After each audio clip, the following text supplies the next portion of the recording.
j'ai écrit le premier livre sur comment devient-on amoureux en 2006, il y avait un premier très grand résultat sur le rôle des récepteurs à ocytocine dans ce processus.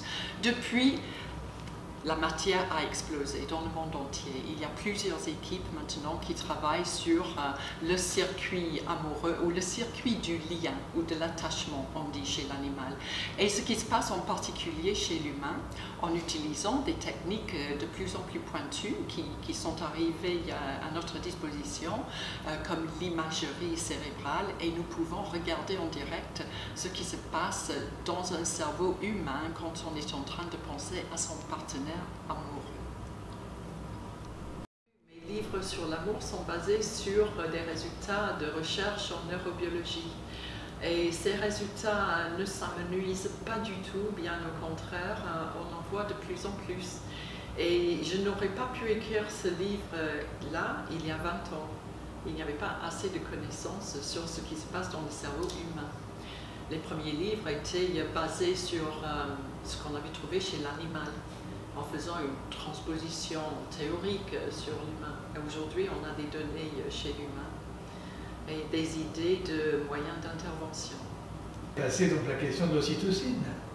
L'ocytocine est toujours très centrale, mais pas que. Et le bulot, toujours comme bon œil. C'est le campagnol. Le campagnol. Oui. Quelle est la différence? Ben, quelle est la différence entre une souris et un rat? C'est ça. Là, on a affaire à un rat. Non, on a affaire à un campagnol. Le campagnol, c'est une espèce de rongeur, comme un mulot, comme une souris, comme un rat, comme plein d'autres.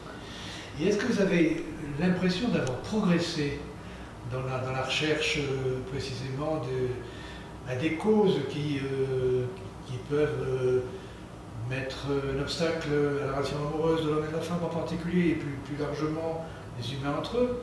Ou bien est-ce que vous approfondissez simplement une situation qui est la même depuis toujours et par rapport à laquelle la biologie ouvre simplement une fenêtre supplémentaire?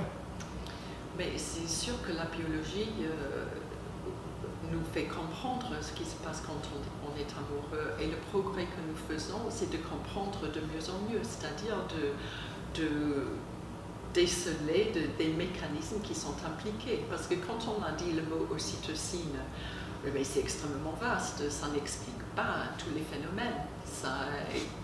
Ça nous donne un début.